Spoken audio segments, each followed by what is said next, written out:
এরকমই ভাবেই দেখা গেছে আজকেও একটা এইরকম একটা রিজন দেখায় কিন্তু তাকে রিজেক্ট করা হয়েছে ফ্যামিলি ভিসা। তার জমা ছিল আগস্ট মাসে। খুবই দুঃখজনক বিষয়, আগস্ট এবং সেপ্টেম্বর মাস ভিসাগুলো রানিং হয়েছে, অনেকেই রিজেক্ট খাইতেছে, অনেকেই তাদের পাসপোর্টের ভিসাগুলো পাইতেছে। আজ 21শে মে 2024। তো আজকে ঢাকা, চট্টগ্রাম এবং সিলেট এই তিনটা ভিএফএস গ্লোবাল মিলে কতজন ওয়ার্ক ভিসা কালেকশন করতে গেছে, আজকে কতজন ওয়ার্ক ভিসার এসএমএস পাইছে, আজকে কতজন তাদের পাসপোর্টে ভিসা পাইছে, সেটাই কিন্তু আজকের এই ভিডিওতে জানানো হইব। তার সাথে সাথে আজকে ফ্যামিলি ভিসা তিনটা ভিএফএস গ্লোবাল মিলে কেমন পরিমাণে কালেকশন করতে গেছে, প্লাস কোন মাসের পাসপোর্টগুলোতে বেশি পরিমাণে ভিসা লাগছে। আজকে কিন্তু ফ্যামিলি ভিসাও রিজেক্ট করা হয়েছে। তো কি কারণে রিজেক্ট করা হয়েছে সেটা নিয়েও কিন্তু আজকের এই ভিডিওতে আলোচনা করা হইব।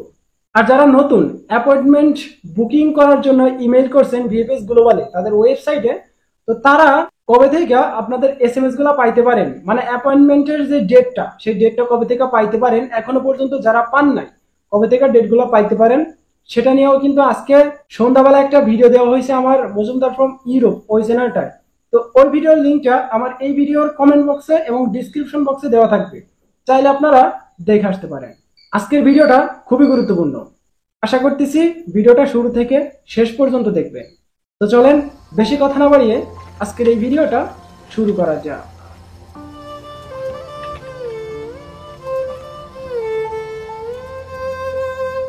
আসসালামু আলাইকুম বন্ধুরা, কেমন আছেন সবাই? আশা করি আপনারা সবাই ভালো আছেন। আল্লাহর অশেষ রহমতে আপনারা সবাই সুস্থ আছেন। তো আমি ভালো নাই, আমার প্রচুর পরিমাণে গরম লাগতেছে, রুমের ভিতরে বসে আপনাদের জন্য ভিডিও তৈরি করতেছি। তো আজকে ভালো পরিমাণে বা বেশি পরিমাণে একটা কালেকশনের আপডেট নাই, খুবই অল্প পরিমাণে কালেকশনের আপডেট, প্লাস অল্প পরিমাণে তাদের পাসপোর্টে ভিসা লাগছে। তো আজকে কত তারিখে ভিসা লাগছে, কোন মাসে ভিসা লাগছে, তো চলেন জানানো যাক। তো প্রথমে আমরা সিলেট ভিএফএসে আসি। তো আজকে সিলেট ভিএফএসে সর্বশেষ আমার কাছে একটা নিউজ আসছে, 10 থেকে 12 জনের একটা কালেকশনের সংখ্যা দেখা গেছে ওয়ার্ক অ্যান্ড ফ্যামিলি ভিসা মিলে। তো এর ভিতরে 4 জন ছিল ফ্যামিলি ভিসা কালেকশন করতে গেছে, 4 জন। এর ভিতরে 2টা পাসপোর্টে ভিসা লাগছে সিলেট ভিএফএস থেকে ফ্যামিলি ভিসা, আগস্ট মাসের একটা আর সেপ্টেম্বর মাসের একটা, টোটালে 2টা পাসপোর্টে ভিসা লাগছে আজকে সিলেট ভিএফএস থেকে ফ্যামিলি ভিসা। এবং তার সাথে সাথে সর্বশেষ আপডেট, একটা পাসপোর্টে স্পন্সর ভিসা লাগছে আগস্ট মাসে। তো সেটার সেই ভাইটার জমা ছিল আগস্ট মাসের 23 তারিখে। সিলেট থেকে আগস্ট মাসের 23 তারিখ ছাড়া একটা পাসপোর্টের ডেলিভারি দেওয়া হয় নাই। ডেলিভারি দেওয়া হয়েছে 24 সালে, যারা ডেলিভারি পাইছে আজকে কালেকশন করতে যায় কিন্তু রিজেক্ট খাইছে। কিন্তু সর্বশেষ আপডেট, একটা পাসপোর্টে ভিসা লাগছে যার জমা ছিল আগস্ট মাসের 23 তারিখে। এছাড়া আর কোনো আপডেট নাই আমার কাছে সিলেট ভিএফএসে। এখন আপনাদের যদি জানা থাকে যে এর থেকে বেশি পরিমাণে লাগছে, তাহলে অবশ্যই কমেন্ট বক্সে একটা কমেন্ট রেখে যাবে। তো গরমে পুরো অতিষ্ঠ হয়ে গেছি, বেশি বকবক করবো না, একদম শর্ট টাইমে কিন্তু ভিডিওটা ছেড়ে দিব। এই ছিল কিন্তু সিলেট ভিএফএস এর সর্বশেষ ওয়ার্ক অ্যান্ড ফ্যামিলি ভিসার আপডেট। এখন আসি আমরা চট্টগ্রাম ভিএফএসে। তো আজকে চট্টগ্রাম ভিএফএসে খুবই সামান্য পরিমাণে একটা কালেকশন, তারপরেও সিলেট ভিএফএস এর থেকে বেশি আছে। তো আজকে চট্টগ্রাম ভিএফএস এর সর্বশেষ আপডেট, 15 প্লাস একটা কালেকশনের সংখ্যা দেখা গেছে, 15 থেকে 17 জন যারা গেছে ওয়ার্ক অ্যান্ড ফ্যামিলি ভিসা মিলেই গেছে। ফ্যামিলি ভিসা একটাও পর্যন্ত পাসপোর্টে নিউজ পাই নাই বা খবর পাই নাই যে একটা পাসপোর্টের ভিসা লাগছে। কালেকশন করতেও যায় নাই, কালেকশন করতেও আজকে ফ্যামিলি ভিসার জন্য কেউই যায় নাই, হয়তোবা কারো কালেকশনের এসএমএসই আসে নাই বা কালেকশনে কেউ যাইতে পারেনি আজকে চট্টগ্রামে। তো আপনাদের যদি জানা থাকে যে না ভাই গেছে, তাহলে অবশ্যই একটা কমেন্ট করবেন। এবং আজকে ওয়ার্ক ভিসা সর্বশেষ আপডেট, একটা পাসপোর্টে ওয়ার্ক ভিসা লাগছে, সেটাও কিন্তু আগস্ট মাসে। তো আগস্ট মাসের সেই ভাইটার নাকি জমা ছিল আগস্ট মাসের 31 তারিখে একটা পাসপোর্টে ভিসা লাগছে চট্টগ্রাম ভিএফএস থেকে। এছাড়া আর কোনো আপডেট নাই, সর্বশেষ আপডেট আমার কাছে যেটা আসছে সেটা আমি আপনাদেরকে জানানোর চেষ্টা করলাম। আগস্ট মাসের 31 তারিখে একটা পাসপোর্টে ভিসা লাগছে ওয়ার্ক ভিসা এগ্রিকালচার। তো এই ছিল কিন্তু চট্টগ্রাম ভিএফএস এর সর্বশেষ আপডেট ওয়ার্ক অ্যান্ড ফ্যামিলি ভিসার, এছাড়া কোনো আপডেট নাই। এখন আসি আমরা আমাদের ঢাকা ভিএফএস এ। তো আজকে ঢাকা ভিএফএস এ এই দুইটা ভিএফএস এর তুলনায় একটু বেশি পরিমাণে কালেকশনের সংখ্যাটা দেখা হয়েছে। তো বেশ কিছু পাসপোর্টে ভিসাও লাগছে ওয়ার্ক অ্যান্ড ফ্যামিলি ভিসা, 2টা পাসপোর্টই দেখলাম, বেশ কিছু পাসপোর্ট আজকে কালেকশন করতে যায় তাদের পাসপোর্টে ভিসা পাইছে। তো আজকে সর্বশেষ আপডেট, আগস্ট মাসের ওয়ার্ক ভিসা 23 তারিখে টোটালে 2 জন পাসপোর্টে ভিসা পাইছে আজকে, যারা গতকাল এসএমএস গুলো পাইছিল। গতকাল বেশ কিছু মানুষ কিন্তু কালেকশন এসএমএস পাইছে। তো আগস্ট মাসের আরো কয়েকজন কালেকশন করতে গেছে, যাদের ডেট গুলো জানা হয় নাই, 2টা পাসপোর্ট জানা হয়েছে, আগস্ট মাসের 23 তারিখে ভিসা লাগছে। এবং আজকে ভিসা লাগছে আগস্ট মাসের 24 তারিখ। আগস্ট মাসের 24 তারিখে 3টা ভাইয়ের জমা ছিল, আজকে একজন কালেকশন করে আসছে তার পাসপোর্টে ভিসা লাগছে, এবং আগস্ট মাসের 14 তারিখে আজকে 2 জন রিজেক্ট হয়েছে, আগস্ট মাসের 8 তারিখে 3 জন রিজেক্ট হয়েছে, আগস্ট মাসের 16 তারিখেরও 2 জন রিজেক্ট হয়েছে, আগস্ট মাসের 9 তারিখের 1 জন রিজেক্ট হয়েছে। তো আজকে আগস্ট মাসে কয়েকজন পাসপোর্ট দেখলাম রিজেক্ট হইলো। রিজেক্টের কারণটা অনেকে জানতে চান, কেন রিজেক্টটা করা হয়। একই বিষয়, আপনার নুল্লাস্তা ফেক, কপি অফ ইউর নুল্লাস্তা। তো এই নুল্লাস্তা যখন তারা আপনাকে ভিসাটা দিবে বা আপনার ফাইলগুলো চেকিং করবে, তখন যদি আপনার নুল্লাস্তা নাম্বারটা, যে প্রোটোকল নাম্বারটা, সেটা যদি অনলাইন না পায়, তাহলে অবশ্যই আপনাকে তারা ধরে নেয় যে এটা কপি কাগজ, কারণ সেটা অনলাইনে তারা খুঁজে পায় না। তো আপনাকে কিভাবে ভিসা দিবে, স্টাম্পিং, ভিসাটাই স্টাম্পিং করবে কিভাবে। তো তখন আপনাকে একটা কাগজে দিয়া দেয়, একটা লেটার ধরায় দেয় যে আপনার কাগজটা অরিজিনাল না ফেক কাগজ, অনলাইন করেন তাহলে ভিসা হইব। তো যদি ফেক হয়ে থাকে তাহলে সেই দালাল বা আপনার বাপের ক্ষমতাও নাই যে পাসপোর্টে ভিসা লাগাইতে পারবে। ফেক হলে তো ফেকই, ওটার কখনোই ভিসা লাগবে না।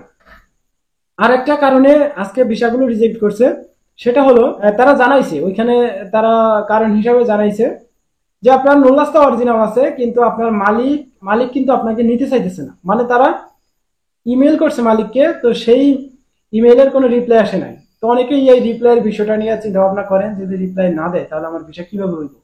তো এটা হচ্ছে মূলত যেই দালাল, যদি আপনি দালাল দিয়ে করে থাকেন, তো সেই দালাল দেখবে, বা ওই দালালের সাথে আপনি কন্ট্যাক্ট করতে পারেন।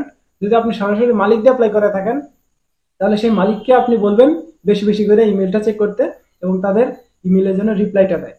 অনেক ক্ষেত্রে দেখা গেছে দালালের মাধ্যমে অ্যাপ্লাই করে আপনারা এই ভোগান্তির শিকার হন। তো দালালের মাধ্যমে অ্যাপ্লাই করলে কি হয়, দালাল শুধু আপনাদের ওই কাগজটা উঠাই দেওয়া দেয়, এরপরে আর কোনো দায়িত্ব তারা গ্রহণ করতে চায় না। মানে আপনি গেলেন বা মরলেন না বাঁচলেন, এটা কিছু তারা দেখে না। অনেকেই আছে এরকম এরকম দালালের খপ্পরে পড়েন। তো যাই হোক, একটু চিন্তা ভাবনা কইরা কাগজগুলা জমা করবেন, কাগজগুলা নিবেন, পারমিটগুলা জমা করবেন। রিসেন্ট এই কারণগুলো দেখাই কিন্তু বেশ কিছু পাসপোর্ট রিজেক্ট করে। তো সামনের দিকেও দেখা গেছে অনেকের পাসপোর্ট কিন্তু এই কারণ দেখায় রিজেক্ট করা হইব, এরকমই একটা চিন্তা ভাবনা তারা করতেছে। তো আজকে আগস্ট মাসেরই যে কটা পাসপোর্ট দেখলাম, আগস্ট মাসেরই ভিসা লাগছে, এছাড়া কোনো আপডেট নাই। এবং আজকে ফ্যামিলি ভিসা, ঢাকা বিএফএস থেকে ফ্যামিলি ভিসা টোটালে 10 থেকে 12 জনের একটা কালেকশনের সংখ্যা দেখা গেছে। কিছু পাসপোর্ট জমার জন্য গেছিল এবং কিছু কালেকশনের জন্য গেছে। তো কালেকশনের সর্বশেষ আপডেট 3টা পাসপোর্টে ভিসা লাগছে আজকে ঢাকা বিএফএস থেকে। তাছাড়া কোনো আপডেট নাই। এবং ঢাকা বিএফএস থেকে একটা পাসপোর্ট কিন্তু রিজেক্ট করা হয়েছে, খুবই দুঃখজনক বিষয়। রিজেক্ট করা হয়েছে, কারণ দেখানো হয়েছে হাজবেন্ডের যে রেসিডেন্স পারমিট, আপনার হাজবেন্ডের যে রেসিডেন্স পারমিটটা, সেটা কিন্তু অনলাইন করা নাই। দেখেন অনেক ক্ষেত্রে দেখা যায় আপনার হাজবেন্ড ওইখানে থাকে ঠিকই, কিন্তু সেই যেই রেসিডেন্স পারমিটটা পাইছে সেটা কিন্তু অনলাইনে নাও থাকতে পারে। দেখা গেছে একটা পারমিট আছে, একটা রেসিডেন্স পারমিট আছে, সেটা কিন্তু আপনার হাজবেন্ড বা আপনার যেই থাকুক না কেন, তার কাছে রেসিডেন্স পারমিটটা থাকবে, যেটা দেখাইলে দেখা গেছে পুলিশ বা অন্যান্য কেউই ধরবে না, ওইখানে আপনার সেই হাজবেন্ডকে কেউই ধরবে না, কিন্তু কাজকর্ম ঠিকভাবেই আপনারা করতে পারবেন সেই কাগজটা দেখাইলে। তো ওই কাগজটা মূলত অনলাইন করা থাকে না। তো যখন আপনার এম্বাসিতে কাগজপত্রগুলো জমা দেন, তখন ওই রেসিডেন্স পারমিটটা জমা দিতে হয়। যখন তারা অনলাইন খুঁজে পায় না, তখন তারা কি করে, আপনাকে ডাক দেয়, বলে যে যদি অনলাইন করতে পারেন করেন, না হলে কিন্তু অনেক সময় দেখা যায় রিজেক্টের কারণ হয়ে যায় যদি অনলাইন খুঁজে না পায়। তো এইরকমই ভাবেই দেখা গেছে আজকেও এইরকম একটা রিজন দেখায় কিন্তু তাকে রিজেক্ট করা হয়েছে ফ্যামিলি ভিসা। তার জমা ছিল আগস্ট মাসে, খুবই দুঃখজনক বিষয়। আগস্ট এবং সেপ্টেম্বর মাস ভিসাগুলো রানিং হয়েছে, অনেকেই রিজেক্ট খাইতেছে, অনেকেই তাদের পাসপোর্টের ভিসাগুলো পাইতেছে। আচ্ছা, এই ছিল কিন্তু ওয়ার্ক অ্যান্ড ফ্যামিলি ভিসার 3টা বিবেস থেকে সর্বশেষ আপডেট, এছাড়া কোনো আপডেট নাই। আচ্ছা, আরেকটা বিষয়, সেটা হলো স্টুডেন্ট এবং ভিজিটিং, এই 2টা ভিসার ক্যাটাগরির যে ভিসাগুলো, এই ভিসাগুলোর আপডেট অনেকেই জানতে চান যে ভাই স্টুডেন্ট ভিজিটিং ভিসার আপডেট কেন দেন না, এখন কি এগুলো দেওয়া হইতেছে না। তো গত কয়েকদিন ধরে, বলতে পারেন 10-15 দিন ধরে আমি এইরকম কোনো আপডেট পাই নাই যে আজকে কালেকশন করতে গেছে ভিজিট ভিসা বা আজকে কালেকশন করতে গেছে স্টুডেন্ট ভিসা। কিন্তু জমার জন্য অনেকেই গেছে। ভাই জমা প্রতিনিয়ত, আমি তো বললাম যে জমা প্রতিনিয়ত প্রচুর পরিমাণে কাগজ কিন্তু জমা করতেছে। বিএফএস গ্লোবালের সর্বনিম্ন 200+ কিন্তু জমার জন্য প্রতিনিয়ত যাইতেছে। তো এখন হয়তো বা কম, কিছুদিন আগে দেখা গেছে 200+ জমার জন্য গেছে, তো এখন হয়তো বা একটু কম আছে। তো সেই ক্ষেত্রে যদি হিসাব করে দেখা যায় ডেলিভারি সংখ্যাটা খুবই কম, শুধুমাত্র জমার জন্যই যায়। কিন্তু ফ্যামিলি এবং স্টুডেন্ট এবং ভিজিটিং, এই 3টা ভিসার ক্যাটাগরির ভিসাগুলো খুব অল্প পরিমাণে জমা হয়, কিন্তু দেখা গেছে কালেকশনের সময় কিন্তু বেশি পরিমাণে আমরা এই আপডেটটা দিতে পারি না। তো এটার জন্য দুঃখিত, কারণ এই আপডেটটা আমাদের কাছে আসে না ঠিক মতো, তাই আপনাদেরকে দিতে পারি না। আমি কথা দিতেছি সামনে যদি এই ভিজিটিং এবং স্টুডেন্ট বিষয়ের আপডেট পাই অবশ্যই আমি আপনাদেরকে জানানোর চেষ্টা করবো। আচ্ছা, আরেকটা বিষয় সেটা হলো আজকে কেউ কালেকশনে এসএমএস পাইছে কিনা। আজকে সকালবেলা দেখলাম 2-3 জন আমাকে নক দিছে। একজন বললো যে ভাই আমার তো রেডিভার কালেকশন আসছে, আরেকজন বললো ভাই এসএমএস আসে নাই কিন্তু অনলাইন চেক করে দেখলাম আসছে, আরেকজন বলতেছে যে ভাই অনলাইনে আসতেছে না কিন্তু ইমেল আসছে আমার রেডিভার কালেকশন। এখন আমি কি করব? তো যারা এই সমস্যাতে পড়ে আছেন তো তারা অবশ্যই ভিএফএস গ্লোবালে যোগাযোগ করবেন, সেই রিসিটটা নিয়ে যাবেন। যদি আপনার পাসপোর্ট যদি আপনার নুলাসটা অরিজিনাল হয় তাহলে আপনি ভিসা পাইবেন, আদারওয়াইজ আপনাকে রিজেক্ট করা হবে। তো অবশ্যই আপনারা কালেকশন করতে যাইবেন কারণ আপনার ভিসাটা রেডি হয়ে গেছে। ভিএফএস গ্লোবালে কিন্তু আপনার সবকিছু ডকুমেন্টগুলো চলে আসছে, ভিসা কিন্তু চলে আসছে, হোক সেটা রিজেক্ট পেপার হোক সেটা ভিসা লাগানো পাসপোর্ট। তো এই ছিল কিন্তু আজকের ভিডিওটা এমনিতে লং হয়ে যেতেছে, আর বেশি বড় করতেছি না। দেখা হইতেছে আগামীকাল আরো একটা ছোটখাটো ইনফরমেশন বা কালেকশন আপডেট ভিডিওতে। ততক্ষণ পর্যন্ত আপনারা সুস্থ থাকবেন, ভালো থাকবেন। মজুমদার ফ্রম ইটালিয়ান ইউরোপ এই দুইটা ইউটিউব চ্যানেলের পাশেই থাকবেন। আল্লাহ হাফেজ।